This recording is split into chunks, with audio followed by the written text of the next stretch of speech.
서울 강남 한복판, 고급 주택가에 자리한 강가의 대저택. 그곳은 재계 상위 1%에 속한 강씨 가문의 중심지였고, 오늘 그곳에 한 소박한 결혼식이 조용히 열리고 있었다. 한지원, 경주 출신의 평범한 시골 소녀는 강민석과의 결혼을 통해 새로운 삶의 문턱에 들어서고 있었다. 웨딩드레스는 빌린 것이고, 손에 쥔 부케는 꽃시장 구석에서 구한 저렴한 국화였다. 하객도 양쪽 친구 몇 명뿐, 화려한 셀럽도 없었다. 그 어떤 결혼식보다 조용했고 외로웠다. 우리 집에 발들인 이상 너는 이제부터 강가 사람이다. 명심해. 문을 열자마자 마주한 사람은 시어머니 윤미옥이었다. 고개를 끄덕이며 조용히 인사한 지원은 그녀의 차가운 눈빛 속에서 환영 따윈 존재하지 않음을 직감했다. 윤미옥은 재벌가의 안주인으로 고상하고 위험 있는 태도를 늘 유지했다. 하지만 그 안에는 피도 눈물도 없는 냉혹한 기부인이 있었다. 그녀는 시종일관 지원을 지방 총구석 출신이라 표현하며 자존심을 짓밟았다. 결혼 초반, 민석은 비교적 다정했다. 그는 대학교 시절 사회봉사 프로그램에서 우연히 지원을 만났고 단순하고 맑은 그녀에게 빠져들었다. 주변의 반대를 무릅쓰고 결혼까지 결심한 그였다. 그러나 시간이 지나며 민석도 점점 변해갔다. 어머니의 간섭과 상류층 사회의 눈초리에 피곤해졌고 그 피로는 고스란히 지원에게로 향했다. 지원아, 오늘 저녁은 엄마 친구들 오시니까 조심해. 말도 적게 하고 웃지도 말고 제발 티내지 말자. 알겠어요. 민석 씨. 그녀는 늘 조심했다. 걸음걸이부터 말투, 식사 예절까지 강가에 맞춰 배우고 따라 하려 했다. 하지만 아무리 노력해도 그녀는 강가의 며느리가 아닌 시골 여편네일 뿐이었다. 윤미옥은 손님들 앞에서 일부러 지원에게 물컵을 바꾸라 지시하거나 입맛에 안 맞는 반찬을 만든다고 타박했다. 된장국에서 시골 냄새가 나는데 이런 걸 먹고 컸다니 참 어울리지 않는 음식이다. 손님들의 웃음 속에서 지원은 고개를 숙이고 미소만 지었다. 눈물이 날 것 같았지만 울면 더 비참해질 것 같아 꾹 참았다. 가사 도우미가 있음에도 불구하고 윤미옥은 지원에게 청소, 세탁, 음식까지 모두 맡겼다.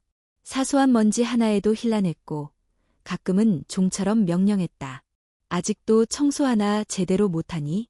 그러고도 며느리라고? 어느 날 밤 지원은 조용히 다용도실에 앉아 통장을 들여다봤다. 그녀 이름으로 된 돈은 거의 없었다.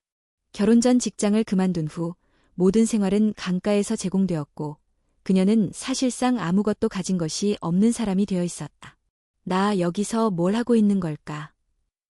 그녀는 그렇게 스스로에게 속삭였다. 그런 날들이 반복되던 어느 날 지원은 강가 저택에 등장한 한 여성을 마주하게 된다. 안녕하세요. 처음 뵙겠습니다. 서혜린입니다. 서혜린. 민석의 첫사랑이자 현재는 대기업 계열사의 재무이사로 재입사한 인물이었다. 그녀는 완벽한 외모, 세련된 옷차림, 재치 있는 말솜씨를 가진 사람이었다. 그리고 누구보다도 강가의 기준에 맞는 여성이었다. 지원 씨, 이 옷 너무 귀엽네요. 요즘 이런 스타일도 유행이죠? 약간 빈티지한 감성. 처음엔 웃으며 던지는 말처럼 들렸다. 하지만 점점 혜린의 마른 가시가 생겼고 윤미옥은 그런 혜린을 노골적으로 마음에 들어했다. 혜린 양은 참 똑부러지고 똑똑하지. 저런 여자가 집안에 들어왔으면 얼마나 든든했을까. 그 말은 칼보다 날카로웠다. 하지만 지원은 여전히 아무 말도 하지 않았다. 그녀는 싸우는 법을 모르고 감정을 드러내는 걸 두려워했다. 혹여라도 감정적인 여자라는 낙인이 찍힐까봐. 그러던 중 어느 비 오는 밤 윤미옥은 거실에 모인 가족 앞에서 지원을 향해 차가운 말들을 쏟아낸다. 더는 못 보겠다.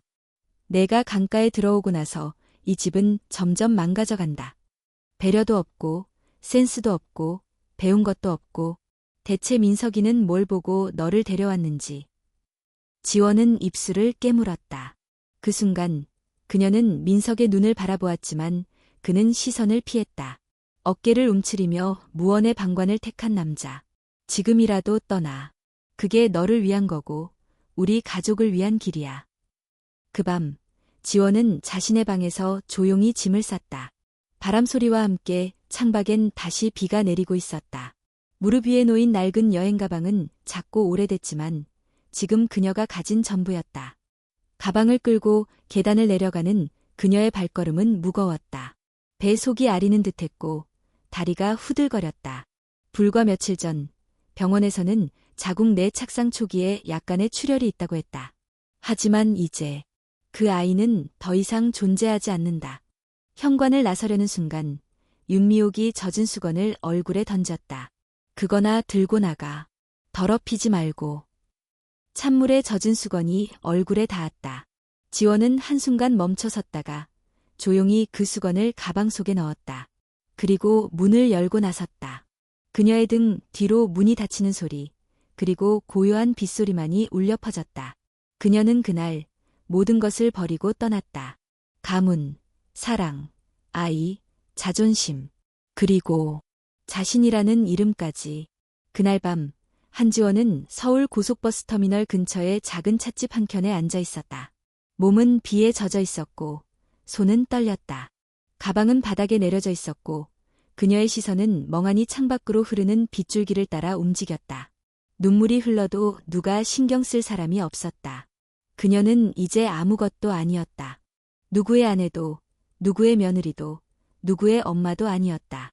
주머니에 남은 것만 원짜리 몇 장, 그리고 그저 내일을 맞이해야 한다는 막막함 뿐이었다. 그녀는 강가 저택을 마지막으로 뒤돌아보지 않았다. 돌아보면 무너질 것 같았고 다시 돌아가면 끝날 것 같았다. 그녀는 걸음을 멈추지 않았다. 며칠 뒤 지원은 한 찜질방에 며칠을 묵으며 아르바이트 정보를 뒤적였다. 청소, 서빙, 배달. 하지만 병원에서 받은 진단서는 아직도 가방 속에 있었다. 자궁 내벽 손상, 절대 안정 필요. 라는 문장이 굵은 글씨로 인쇄돼 있었다. 하지만 안정을 취할 집도, 사람도, 시간도 없었다. 그녀는 그저 움직여야 했다. 며칠 뒤 작은 식당에서 설거지 아르바이트를 시작했다. 주방장은 입이 거칠었고 손님들은 종종 무례했지만 따뜻한 밥 한 끼를 제공해주는 그곳이 그녀에겐 유일한 피난처였다. 그렇게 몇 주가 흘렀다. 어느 날 한 손님이 식당에 들어왔다. 중년의 남자, 말끔한 수트, 묵직한 존재감. 그의 뒤에는 운전기사가 조용히 따라붙었다. 그는 식사를 마친 뒤 계산대 옆에 있는 지원을 바라보며 물었다. 혹시 성함이 한지원 씨 맞습니까? 지원은 놀라 눈을 떴다. 낯선 이 남자. 하지만 어딘가 모르게 익숙한 눈빛이었다. 제가 당신을 찾아 헤맨 지 오래됐습니다. 저는 정태현이라고 합니다. 혹시 어머니 성함이 박영숙 아닙니까? 지원의 몸이 굳었다. 그녀는 조심스레 고개를 끄덕였다. 정태현은 조용히 가방에서 오래된 사진 한 장을 꺼냈다. 젊은 시절의 남자와 여자, 그리고 그들 사이에 갓난아기를 안고 있는 사진. 남자의 얼굴은 지금의 그였다. 이 사진은? 그 아이가 바로 당신입니다. 내가 내 아버지야. 지원은 뒷걸음질을 쳤다. 아니에요. 아버지는 돌아가셨어요. 엄마가 그렇게 말했어요. 돌아가셨다고. 정태현은 눈을 감고 한숨을 내쉬었다. 그건 사실이 아니야. 우리 둘은 사랑했지만 내 부모가 결혼을 반대했고 나는 해외로 유학을 떠나야 했지. 다시 돌아왔을 땐 너희는 이미 사라져 있었어. 지원은 충격의 말을 잇지 못했다. 너무도 갑작스러운 진실. 너무도 무거운 감정. 그녀는 조용히 몸을 돌려 식당 밖으로 나갔다.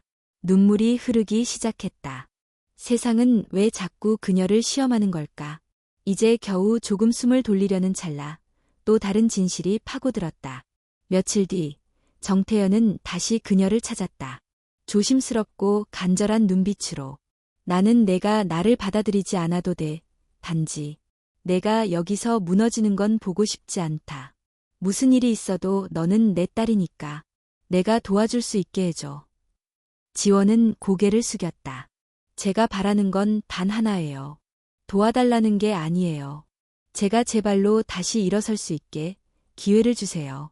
저 혼자 서보고 싶어요. 그래야 후회가 없을 것 같아요. 그녀는 이름도 바꾸었다. 서연아.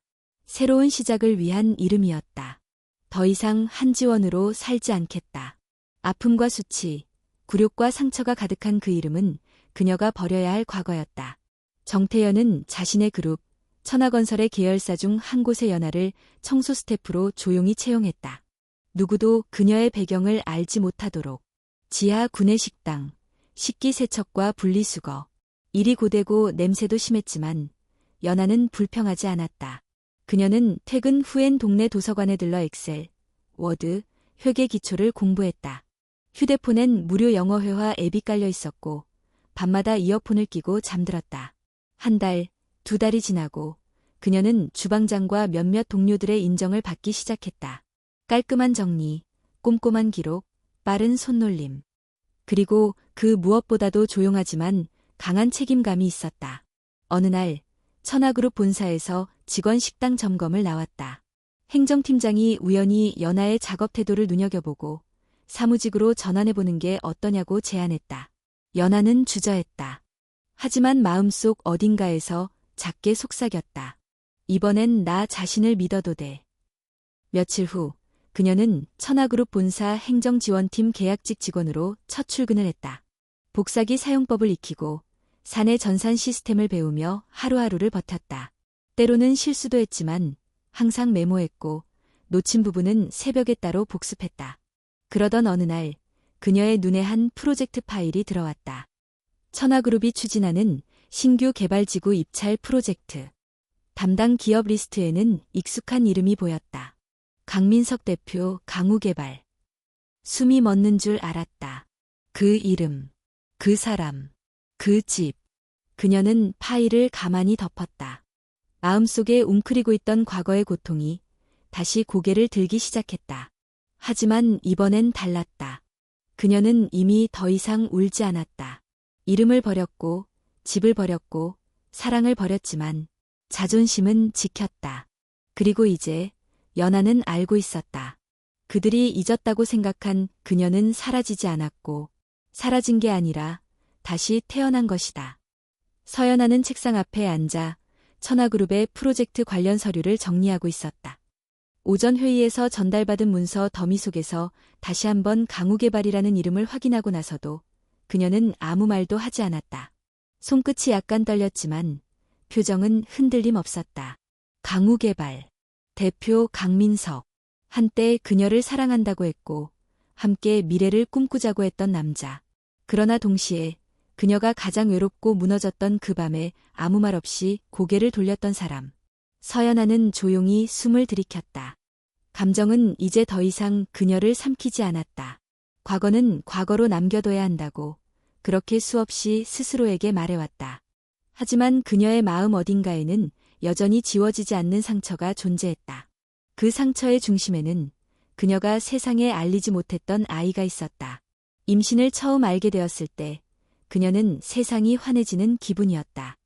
그토록 고단한 시집살이 속에서도 그녀를 버티게 했던 것은 아이의 존재였다. 아무에게도 말하지 못했지만 그녀는 매일 밤 아기에게 속삭였다.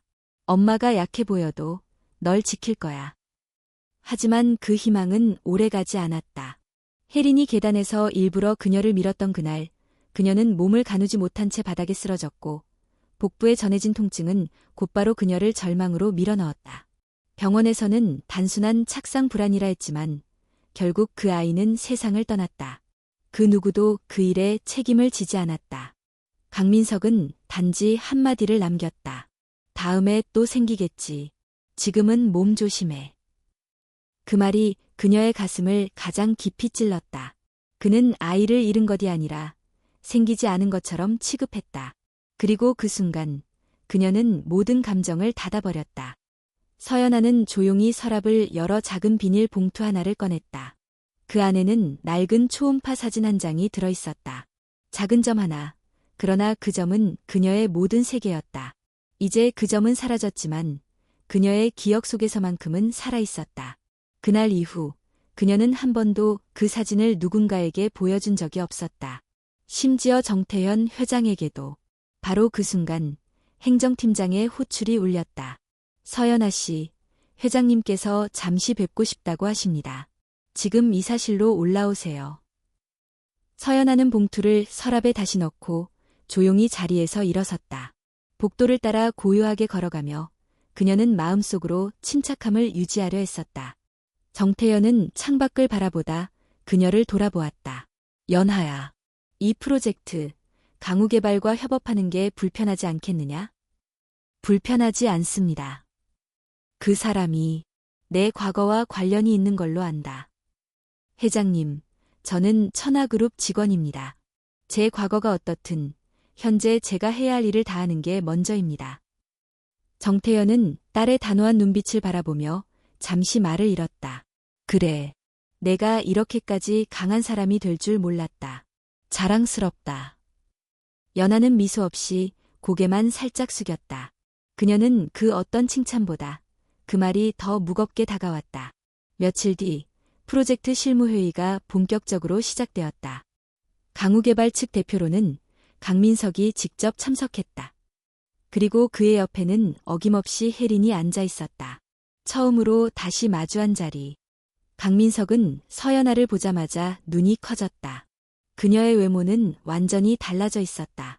머리는 단정한 단발, 수트는 정갈하고 단단한 선을 따라 떨어졌다. 그녀의 눈빛은 더 이상 흔들리지 않았고 태도는 누구보다도 전문적이었다. 프로젝트 예산안 관련 자료입니다. 자료 3번을 참고해 주십시오. 연하는 그들의 눈을 마주하지 않았다. 단지 필요한 설명만 정확하게 차갑게 전달했다. 강민석은 한순간 입을 열었다. 실례지만 혹시 예전에 질문은 프로젝트 관련 내용으로만 부탁드립니다. 대표님. 연하의 목소리는 한치의 흔들림도 없었다. 회의장은 순간 얼어붙은 듯 정적에 잠겼다. 혜린의 얼굴에는 당황과 경계가 교차했다. 이 여자가 설마. 그녀는 속으로 중얼거렸다. 아무리 봐도 너무 닮았다. 하지만 동시에 너무 달랐다. 한지원은 늘 고개를 숙이고 있었지만 지금 이 여자는 눈을 정면으로 바라보고 있었다. 그날 회의가 끝난 후 혜린은 주차장에서 연하를 기다리고 있었다. 지원, 맞지? 연하는 걸음을 멈추지 않았다. 제가 누군지 중요하지 않습니다. 지금 중요한 건 제가 누구로 살아가고 있는가입니다.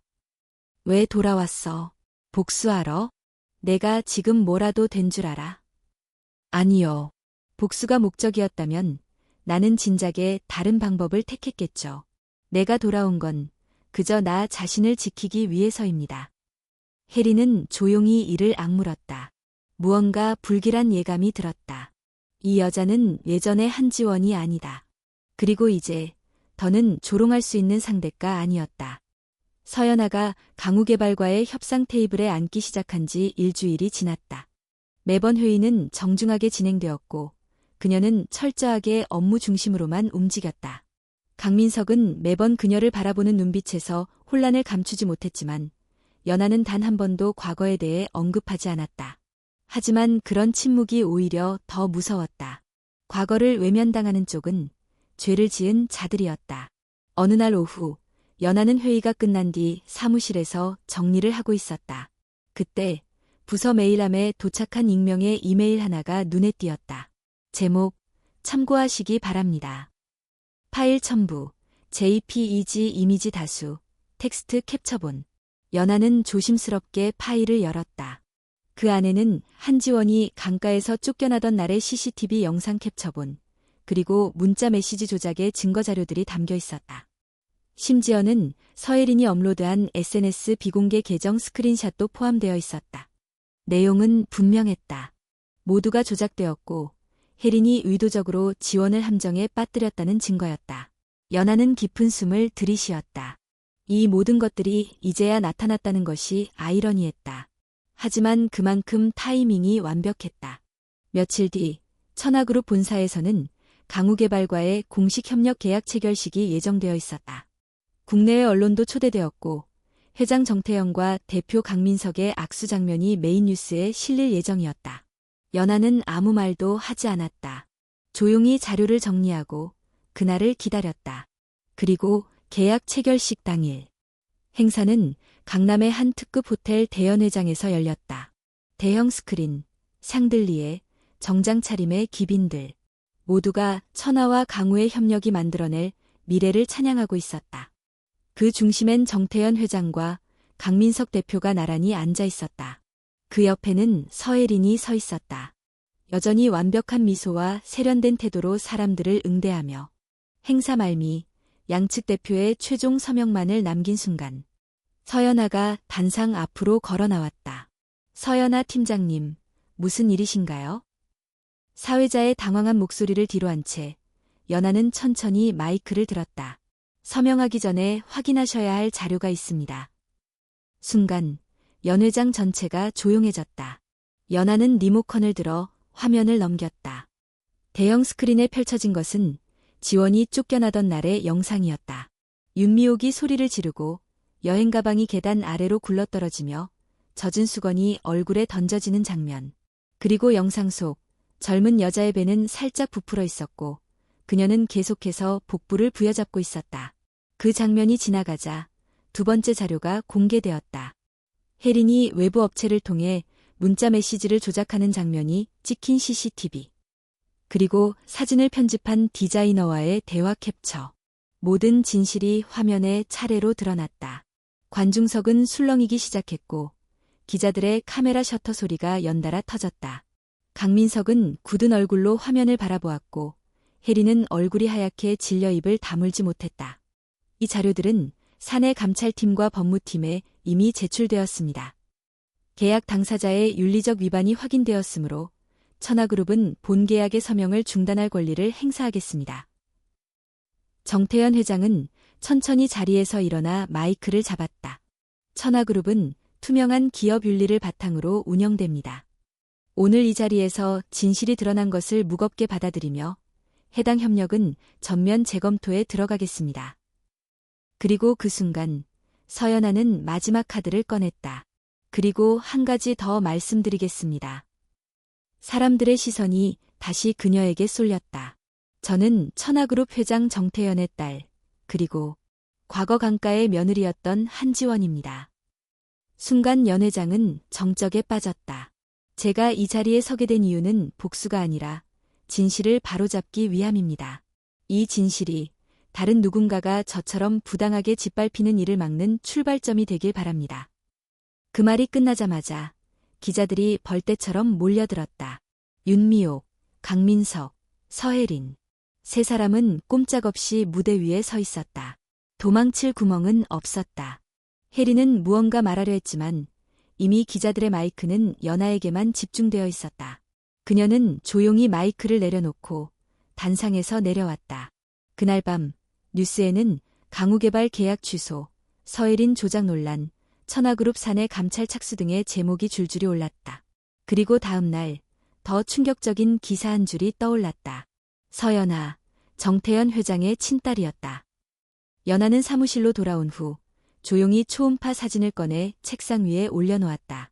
이제야 내게 해줄 수 있는 이야기를 했다. 미안해. 그리고 고마워. 너 덕분에 난 여기까지 올 수 있었어. 눈물이 고였다. 하지만 이번엔 쓰러지는 눈물이 아니라 견뎌낸 눈물이었다. 이튿날 아침 천하그룹 본사 앞은 언론과 기자들로 인산인해를 이루었다. 전날 계약 파기와 더불어 서연아의 정체, 조작 증거, 내부 고발 등 모든 것이 뉴스 헤드라인을 도배했다. 정태현 회장의 숨겨진 딸, 강우개발 부도덕 계약, 서혜린 조작 혐의 조사 착수 등 자극적인 제목들이 포털 사이트를 장악했다. 천하 내부 임직원들은 술렁였고 일부는 뒤늦게 그녀의 정체에 경악하며 조용히 과거의 처우를 되짚고 있었다. 하지만 가장 큰 충격은 강가에 있었다. 강민석은 본사로 돌아오자마자 이사회로부터 긴급 조사를 받았고 파문이 일자 투자자들이 발을 뺐다. 주가가 곤두박질치고 언론은 연일 강가의 도덕성 위기를 조명했다. 서혜린은 곧바로 경찰 조사에 출두 통보를 받았다. 혐의는 명백했다. 정보통신망법 위반, 명예훼손, 업무방해. 그녀의 SNS와 이메일, 메신저에서 확보된 자료는 조작의 흔적을 고스란히 담고 있었다. 혜리는 한때 모든 것을 가졌던 여자였다. 그러나 지금은 변호사 사무실에서 떨리는 손으로 진술문을 수정하는 여자일 뿐이었다. 그녀는 연하가 마지막에 했던 말, 진실을 바로잡기 위함이라는 한 문장을 머릿속에서 지우지 못했다. 왜 그랬지? 거울 앞에서 혜리는 자신에게 물었다. 왜 그렇게까지 해야 했을까? 하지만 후회는 너무 늦게 찾아왔다. 그날 오후, 서연아가 정태현 회장실로 들어갔다. 아빠. 처음으로 그렇게 불러보는 그 단어는 그녀의 입술에서 조심스럽게 떨어졌다. 정태현은 자리에서 일어나 딸을 안았다. 한참을 아무 말 없이 안고 있었다. 너무 늦게 찾았구나. 그가 낮게 말했다. 하지만 지금이라도 알게 돼서 다행이에요. 그리고 이젠 더 이상 누구의 그림자도 되지 않을 거예요. 정태현은 고개를 끄덕였다. 그래. 아빠는 내가 선택한 어떤 길이든 지지할 거다. 잠시 후, 연하는 자신이 잠시 머물던 임시 사무실로 내려갔다. 그곳에서 뜻밖의 인물을 마주쳤다. 바로 강민석이었다. 그는 초췌한 얼굴로 문 앞에 서 있었다. 정장을 입었지만 어깨는 축 처져 있었고 눈 밑은 캥했다. 잠시 이야기 좀 할 수 있을까? 그가 낮게 말했다. 연하는 고개를 끄덕였다. 들어와요. 작은 회의실에서 마주 앉은 두 사람 사이에는 무거운 정적이 흘렀다. 연하. 아니, 지원. 아니, 뭐라고 불러야 할지 모르겠네. 그가 쓴웃음을 지으며 말했다.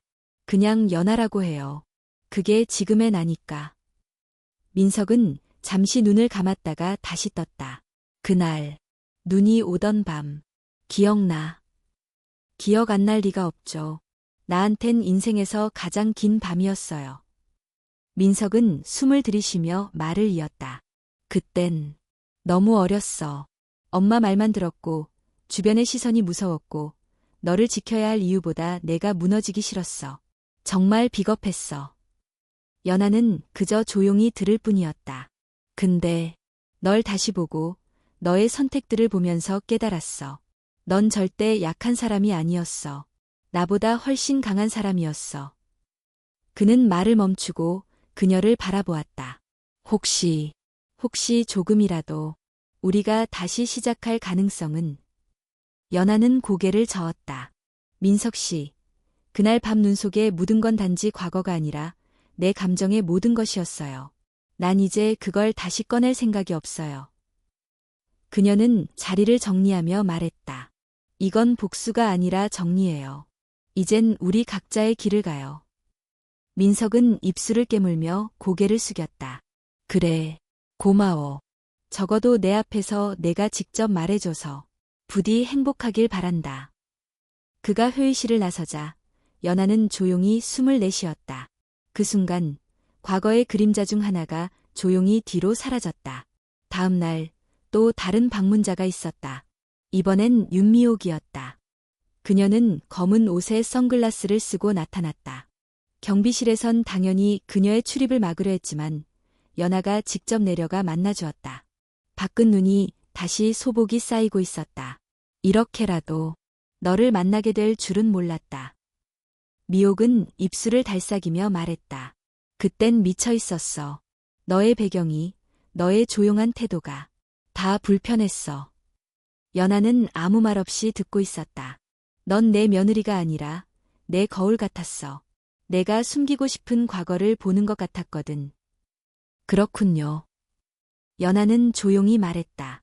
그날 정말 너에게 그런 말을 하고 그런 짓을 한 걸 지금도 후회한다. 미옥은 고개를 숙였다. 넌 내 손녀를 잃은 아이였고 내 아들을 위해 모든 걸 참은 아내였는데 난 그걸 몰랐어. 한참을 침묵하던 연하는 고개를 들었다. 이제 와서 사과받고 싶진 않아요.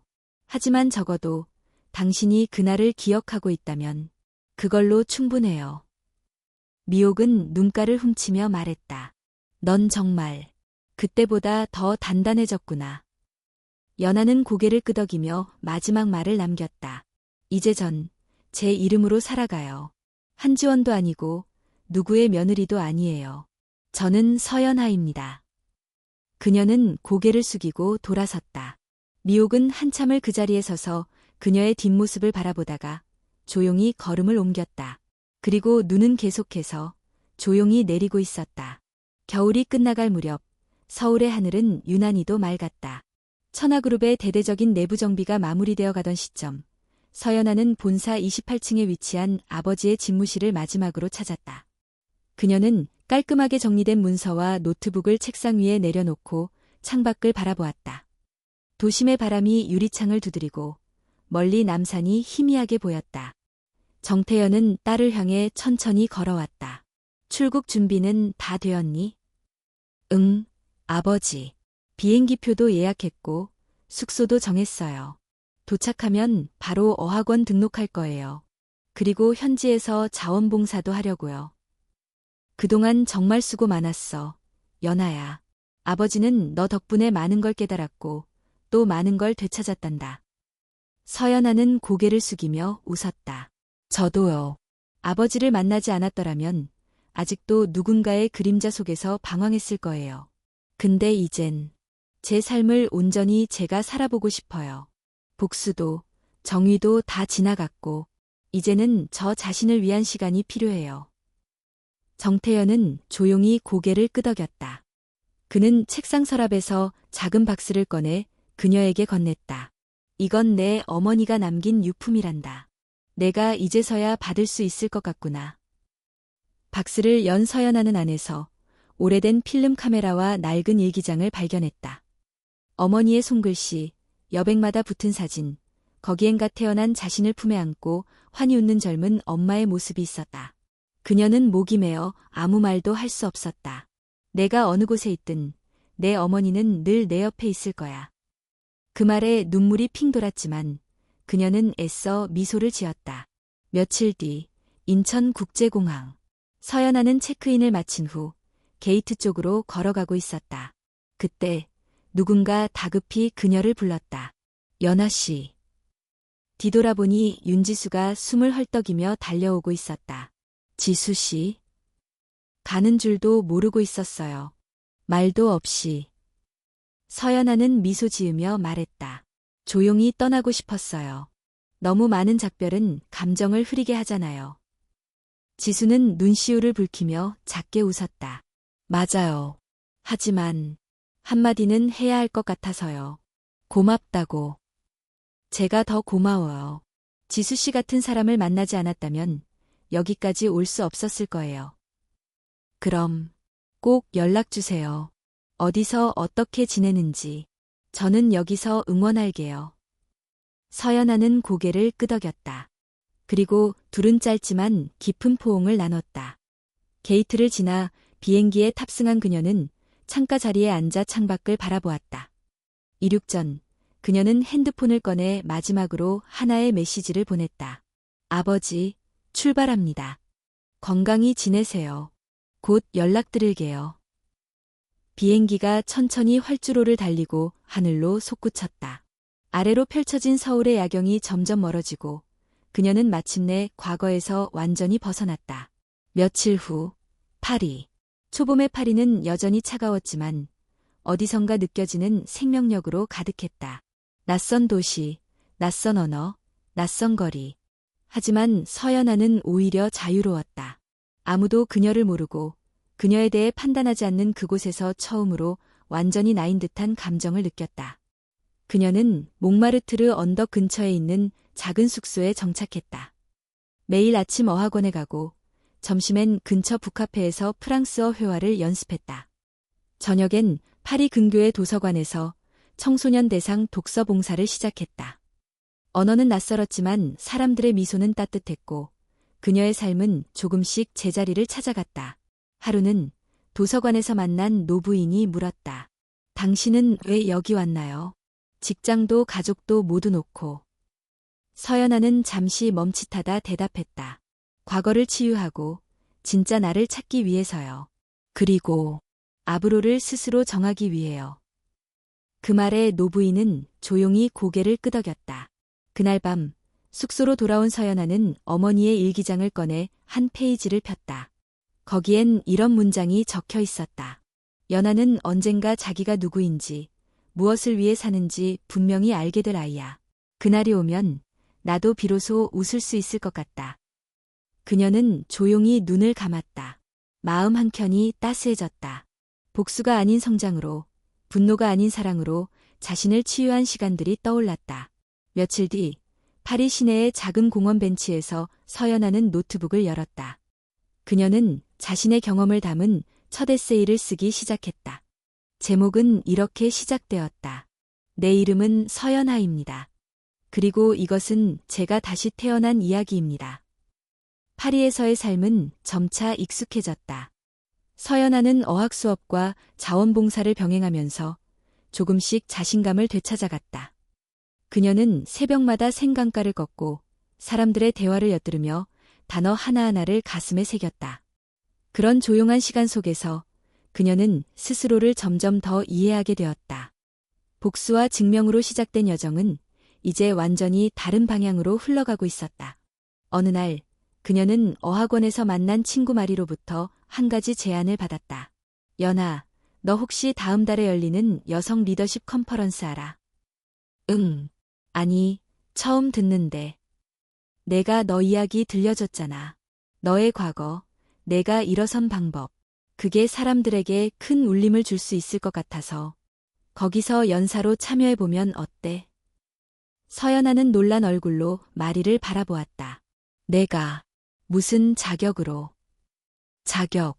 그런 건 필요 없어. 내가 겪은 일 자체가 너의 자격이야. 너처럼 아팠던 사람, 넘어졌던 사람, 그리고 다시 일어선 사람의 이야기를 기다리는 사람들이 있어.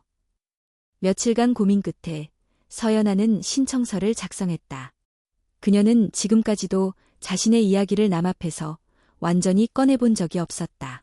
하지만 마음 한구석 어딘가에서 그것이 필요하다고 느꼈다. 단지 남들에게 들려주기 위해서가 아니라 자신 스스로도 정면으로 과거를 마주하고 끝을 맺기 위해.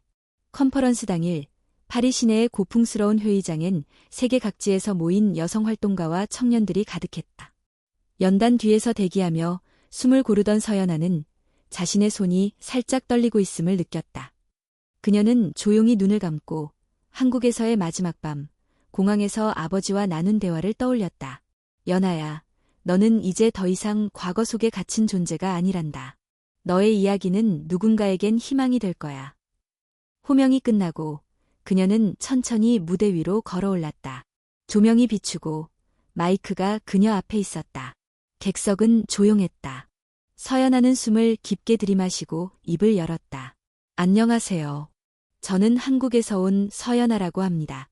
제 이야기를 시작하기 전 한 가지 말씀드리고 싶습니다. 저는 완벽한 사람이 아닙니다.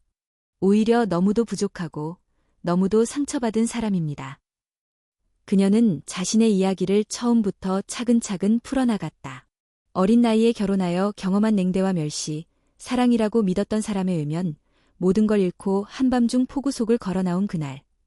그리고 다시 일어설 수 있었던 이유, 진실을 밝히고 마침내 정의를 이뤄낸 순간까지. 그녀의 말은 간결했지만 담담함 속에 강한 울림이 있었다. 청중들은 숨죽인 채 그녀의 말에 귀를 기울였고 눈가를 훔치는 이들도 보였다. 제가 여기에 서 있는 이유는 단 하나입니다. 누구든지, 어느 누구든지 다시 시작할 수 있다는 걸 전하고 싶어서입니다. 내가 겪은 상처가 누군가에겐 거울이 되길, 내가 일어선 이야기가 누군가에겐 사다리가 되길 바랍니다. 마지막 말을 마치자 장내엔 짧은 정적이 흘렀고 곧이어 우레와 같은 박수가 터졌다. 사람들은 일어나 기립박수를 보내며 그녀의 용기에 경의를 표했다. 서연아는 조용히 고개를 숙였다. 한동안 어깨를 짓누르던 무게가 조금은 덜어진 듯한 기분이었다. 행사가 끝난 뒤 여러 기관과 매체에서 인터뷰 요청이 쏟아졌다. 한 프랑스 여성재단은 그녀에게 장기 체류와 리더십 트레이닝 참여를 제안했다. 또한 한 출판사에선 그녀의 경험을 바탕으로 한 책 출간 제안을 보냈다. 연아의 존재는 점차 유럽 여러 나라의 여성 커뮤니티 안에서 조용한 파장을 일으켰다. 하지만 그녀는 단호했다. 모든 제안을 고맙게 받되 스스로의 기준을 지키겠다고 말했다. 제가 이 자리에 서게 된 건 화려함이나 명예를 얻기 위함이 아니었어요. 단지 말하고 싶었던 것뿐이에요. 나는 괜찮다는 걸. 그리고 당신도 괜찮다는 걸. 며칠 후, 그녀는 또 하나의 중요한 결정을 내렸다. 더 넓은 세상, 더 많은 사람들을 만나기 위해 유럽 곳곳을 돌며 경험을 쌓기로 한 것이다.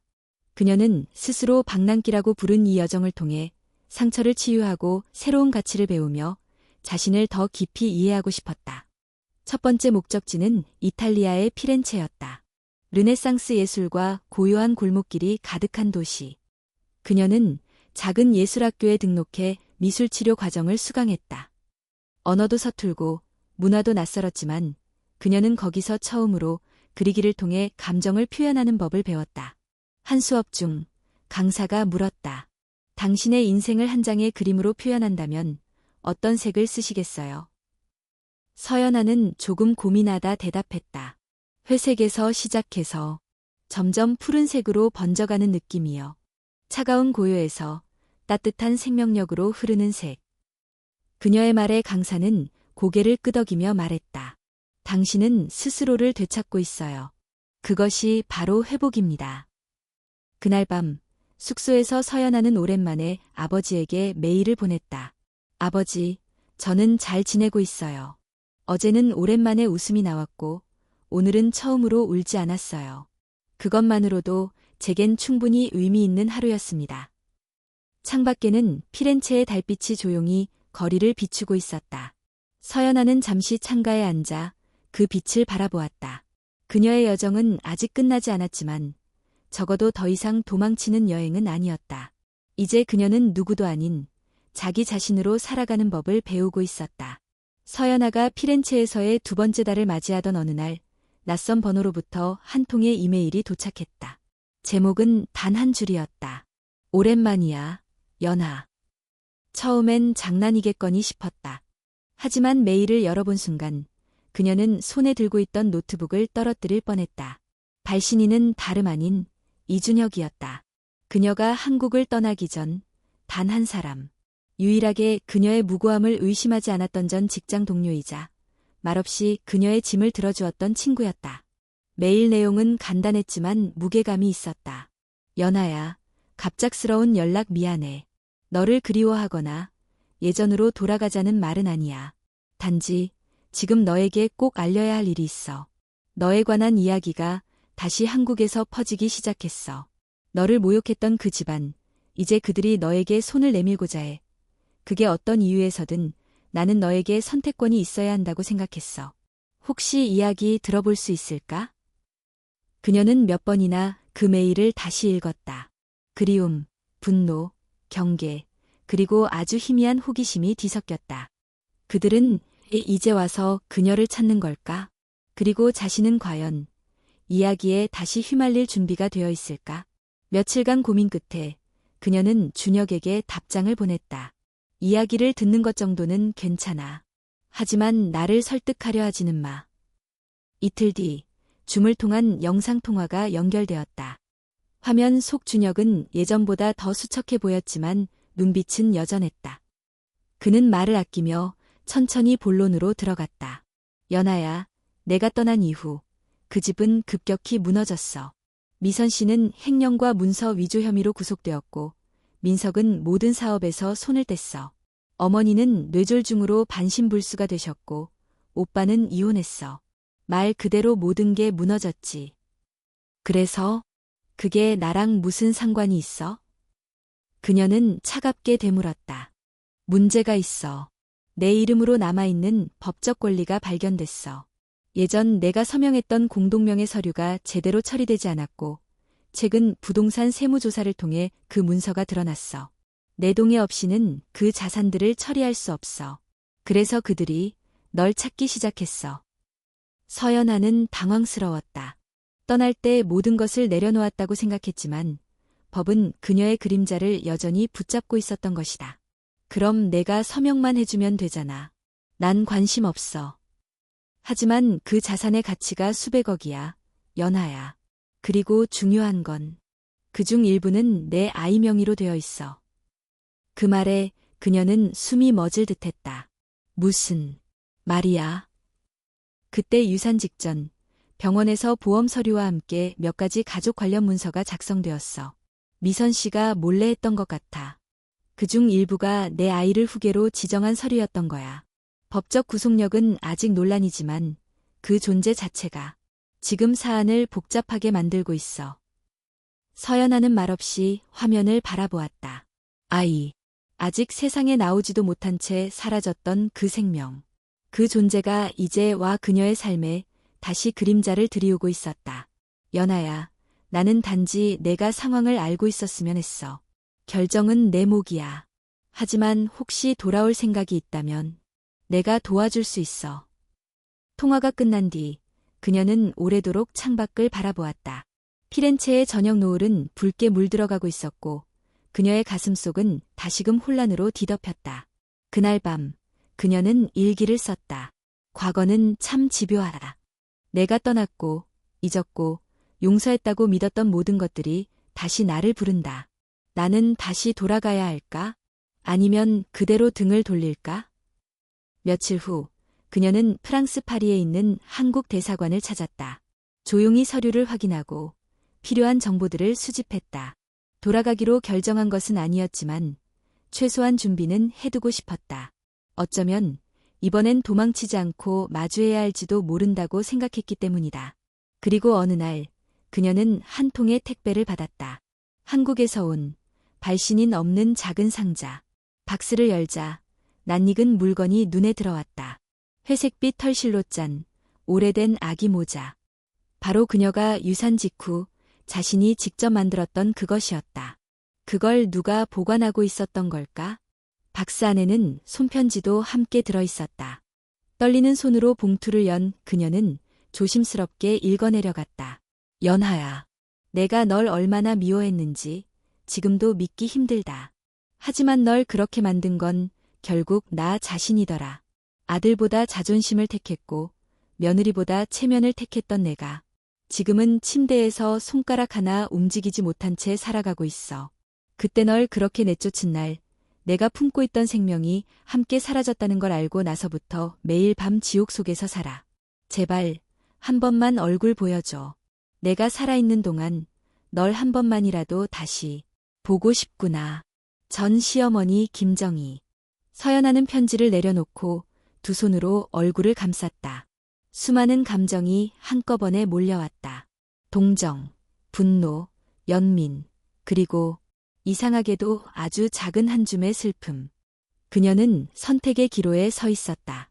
지금껏 쌓아온 모든 것을 지켜내며 완전히 새로운 삶을 이어갈 것인가? 아니면 다시 한국으로 돌아가 과거와 마주하며 진정한 마침표를 찍을 것인가?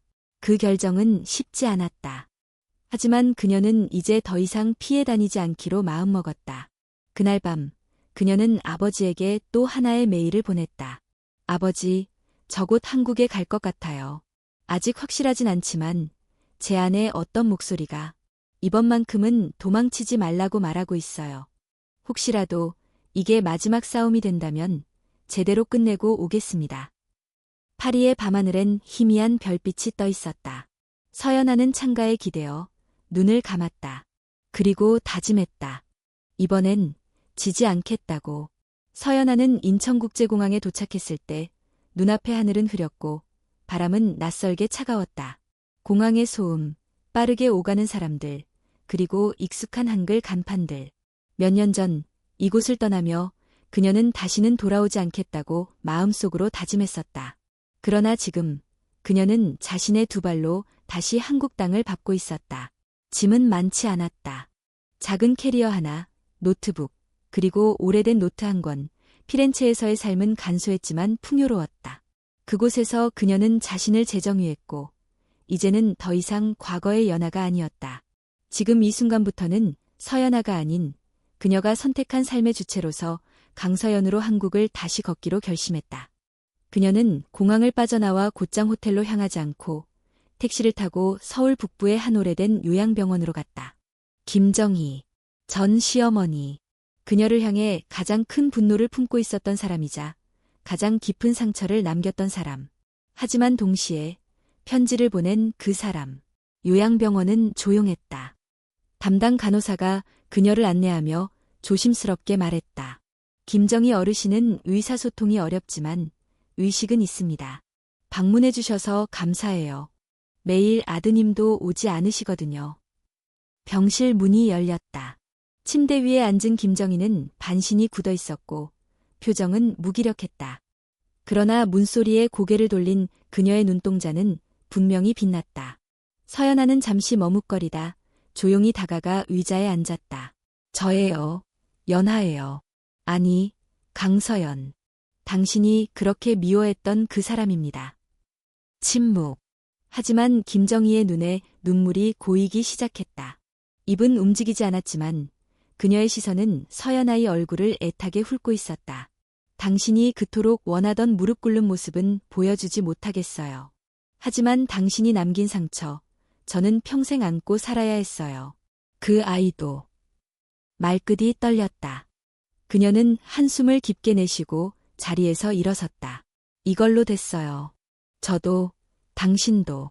우리가 갚을 수 없는 삶이라면 적어도 받아들이고 살아가야죠. 그녀는 천천히 병실을 나왔다. 눈물이 흐르지 않았다. 그건 분노도 아니고 용서도 아니었다. 단지 삶이었고 인정이었다. 그날 저녁, 서연아는 조용히 호텔로 돌아와 다음 계획을 정리했다. 아직 남아있는 법적 절차와 서류들이 그녀를 기다리고 있었고 그녀는 그것들을 더 이상 회피할 마음이 없었다. 며칠 후 서연아는 변호사와 함께 부동산 관련 서류를 정리하기 위해 법무법인을 찾았다. 그곳에는 뜻밖에도 익숙한 얼굴이 앉아 있었다. 바로 이민석이었다. 그녀를 배신하고 그 배신조차 책임지지 않았던 남자. 하지만 지금 그의 얼굴은 몇 년 전보다 훨씬 지쳐 있었고 머리는 희끗희끗해져 있었다. 연하. 아니, 서연. 그녀는 앉지도 않고 가방에서 서류를 꺼내 책상 위에 놓았다. 서류는 다 준비됐어요. 공동명의였던 자산의 지분, 저는 모두 포기합니다. 단 하나 조건이 있어요.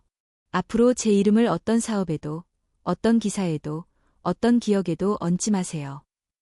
이민석은 그녀를 말없이 바라보았다. 한참 후에야 그가 낮은 목소리로 말했다. 나 아직도 후회해.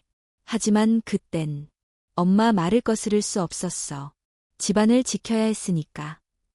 서연은 씁쓸하게 웃었다. 그 집안을 지키려다 한 사람의 인생을 무너뜨렸죠. 그리고 그 집안은 지금 어디 있죠? 이민석은 대답하지 못했다. 그녀는 자리에 앉지 않은 채 말했다. 난 당신을 미워했지만 증오하지는 않았어요. 하지만 사랑도 용서도 이제 없어요. 그냥 남이 됐으면 좋겠어요.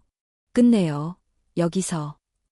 그녀는 변호사와 함께 서류에 서명한 뒤 자리를 떴다. 뒤돌아보지 않았다. 며칠 후 한 인터넷 언론의 기사가 하나 올라왔다. 제목은 이랬다. 강서연, 논란의 중심에서 일어선 이름, 그녀는 누구인가? 기사는 익명의 제보자 인터뷰를 바탕으로 서연의 과거 억울한 결혼 생활, 유산, 불법 행위에 대한 폭로, 그리고 최근 돌아와 명예를 회복한 과정을 담고 있었다. 서연은 처음엔 기사를 내려달라고 요청하려 했지만 기자가 남긴 마지막 한 문장을 보고 마음을 바꿨다. 이야기는 한 여성이 어떻게 다시 자신의 이름을 되찾고 세상을 향해 당당히 설 수 있었는지를 보여주는 증거입니다. 기사는 순식간에 퍼졌고 SNS에는 수많은 댓글이 달렸다. 어떤 이는 그녀를 영웅이라 불렀고 어떤 이는 미처 몰랐던 진실에 분노했다. 물론 악플도 있었다. 돈 때문에 돌아온 거 아니냐. 여자 하나가 이렇게 회사를 흔들었다는 식의 말들. 그러나 그녀는 흔들리지 않았다. 이제는 그런 말들에 더 이상 눈물도 분노도 나지 않았다. 그리고 그 주 금요일, 서연은 한 조용한 북카페에서 작은 북토크를 열었다. 주제는 잃어버린 이름을 다시 찾는 법. 그녀는 단상에 올라 조용히 관중들을 둘러보았다. 예상보다 많은 이들이 자리를 메우고 있었다. 기자들, 학생들, 여성단체 활동가들, 그리고 아주 낯익은 얼굴 하나. 이준혁. 조용히 맨 뒷자리에 앉아 그녀를 바라보고 있었다. 그녀는 마이크를 쥐었다. 여러분 안녕하세요. 저는 강서연입니다. 아주 오랜 시간 저는 제 이름이 부끄러웠습니다. 어떤 이름은 사람을 살리고 어떤 이름은 사람을 무너뜨립니다. 하지만 결국 나를 무너뜨리는 것도 살리는 것도 그 이름을 믿는 나 자신이라는 걸 깨달았습니다. 청중은 조용히 고개를 끄덕였다. 그녀는 한 걸음 앞으로 나서며 말했다. 이 자리는 복수의 자리가 아닙니다. 그것은 이미 끝났어요. 지금은 저와 같은 이름 없는 사람들에게 작은 용기를 전하기 위해 여기 섰습니다. 박수가 터졌다. 그녀는 처음으로 진심으로 웃었다. 북토크가 끝난 후 강서연은 한동안 자리에서 일어나지 못했다. 관중들의 박수가 멈추고 사람들의 발걸음이 사라진 공간 속 그녀는 단상에 혼자 앉아 있었다. 그 자리는 더 이상 무겁지 않았다. 수많은 기억과 상처, 외로움과 분노가 이 자리에 함께 머물렀지만 그녀는 이제 그것들을 자신의 일부로 받아들이기로 했다. 잘했어요. 익숙한 목소리가 들렸다. 서연이 고개를 들자 준혁이 조용히 다가와 있었다. 그는 변함없는 그 눈빛으로 서연을 바라보며 가방 속에서 작은 박스 하나를 꺼내 그녀에게 건넸다. 피렌체에서 내가 보냈던 엽서, 난 아직도 가지고 있어. 그리고 이건 내가 떠난 후 우리 둘이 함께 걷던 북촌길에서 우연히 산 거야. 너한테 언젠가 주고 싶었어. 박스를 열자 안에는 작고 단정한 은목걸이가 들어있었다. 펜던트엔 작은 각인이 새겨져 있었다. SY 이름을 잃지 마. 서연은 천천히 목걸이를 들어올려 가슴에 얹었다. 차가운 금속이 닿은 곳에서 따뜻한 무언가가 퍼져나가는 듯했다. 나는 이름을 지웠다고 생각했어. 버리고 싶었고 지우고 싶었지. 하지만 결국 그 이름이 나를 여기까지 이끌어온 거더라. 준혁은 조용히 웃었다. 너는 내 이름보다 훨씬 강한 사람이야. 며칠 후 서연은 조용히 서울을 떠났다. 이번엔 도망이 아니었다. 그녀는 자발적으로 계획된 여정을 시작한 것이었다. 방향은 부산. 어릴 적 엄마와 함께 갔던 바다를 다시 보고 싶었다. 그 바다에 가면 이제는 엄마와 아이를 위한 말을 조용히 건넬 수 있을 것 같았다. KTX를 타고 남쪽으로 향하는 동안 그녀는 노트북을 켜고 천천히 타이핑을 시작했다. 제목은 그녀는 자신이 겪은 이야기를 누군가에게 전달하고 싶었다. 복수가 아닌 회복의 이야기, 증오가 아닌 성장의 이야기, 그리고 무엇보다 자기 자신을 다시 마주하는 이야기. 첫 문장은 이렇게 시작되었다. 나는 일찍이 나를 잃었다. 그러나 그 상실은 나를 완성시켰다. 그녀는 매일 아침 일찍 해변을 걷고 오후에는 카페에 앉아 글을 쓰는 생활을 이어갔다. 말없이 파도 소리를 들으며 페이지를 채워나가는 동안 그녀는 점점 더 단단해지고 있었다. 출판사로부터 연락이 온 건 그로부터 한 달 후였다. 북토크를 들었던 한 편집자가 서연의 블로그에 우연히 들렀고 연재 중인 글을 읽고 감동을 받았다는 메시지를 남긴 것이었다. 출판을 고려해볼 생각이 없냐는 질문과 함께 서연은 처음엔 망설였지만 결국 원고 전체를 정리해 보냈다. 그리고 몇 주 후 출판이 확정되었다. 책은 예상보다 빠르게 제작되었고 3개월 만에 서점에 배치되었다. 은 입소문을 타고 점차 화제를 모았다. 방송 출연 제안이 들어오고 여러 인터뷰 요청이 이어졌지만 서연은 대부분 정중히 사양했다. 그녀가 바라는 건 조명이 아니라 조용히 전달되는 울림이었다. 다만 한 가지, 그녀는 책의 마지막 장에 이렇게 썼다. 이 책을 세상 모든 잃어버린 이름들에게 바칩니다. 그대들의 이야기는 침묵 속에 있더라도 절대 사라지지 않습니다. 책이 출간되고 나서 놀랍게도 그녀에게 편지가 도착하기 시작했다. 결혼 생활에 지친 여성들, 사회에서 밀려난 중년들, 이름조차 잃어버린 청년들. 그들은 모두 하나의 공통된 말을 전하고 있었다. 당신의 이야기가 내 이야기가 되었어요. 그 편지들 중 하나는 남자아이의 글씨로 적혀 있었다. 엄마가 항상 울었는데 책을 읽고 웃었어요. 고마워요. 서연은 편지를 품에 안고 오래도록 눈을 감았다. 그 아이는 알지 못하겠지만 이 한 줄이 그녀를 다시 일으켰다. 그리고 어느 날 출판사를 통해 한 초등학교에서 강연 요청이 들어왔다. 선생님들이 을 교재로 삼아 독서 수업을 진행했으며 아이들이 서연을 꼭 만나고 싶어 한다는 것이었다. 그녀는 조금의 망설임도 없이 수락했다. 그날 강당은 조용했다. 아이들은 큰 눈을 반짝이며 서연을 바라봤다. 그녀는 무대 중앙에 서서 조용히 웃으며 말했다. 여러분, 혹시 자기 이름의 뜻을 아는 사람이 있나요? 여러 손이 올라갔다. 아이들은 하나씩 자기 이름을 자랑했고 서연은 고개를 끄덕이며 그 모든 이름을 하나씩 받아 적었다. 여러분, 이 이름은 그냥 부르는 소리가 아니에요. 그건 누군가가 여러분을 믿고 사랑해서 붙여준 의미 있는 약속이에요. 어떤 일이 있어도 어떤 사람이 뭐라고 해도 그 이름은 여러분의 것이에요. 절대 잃어버리지 마세요. 아이들은 박수를 쳤고 몇몇은 눈을 반짝이며 노트에 이름을 크게 써내려갔다. 강연이 끝난 뒤 아이들이 그녀를 둘러싸며 사인을 요청했다. 그녀는 모든 노트에 조심스레 서명을 남기며 작은 문장을 덧붙였다. 당신의 이름은 세상에서 가장 소중한 단어입니다. 그날 밤 서연은 다시 북촌의 작은 골목을 찾았다. 예전과는 달리 눈물이 나지 않았다. 기억은 여전히 선명했지만 그것은 이제 아픔이 아닌 내면의 힘으로 자리 잡고 있었다. 그녀는 조용히 벽돌길을 걸으며 말했다. 나는 내 이름으로 살아갈 거야. 다시는 잃지 않을 거야. 하늘은 맑았고 바람은 따뜻했다. 그리고 이제 그녀는 정말로 자유로웠다.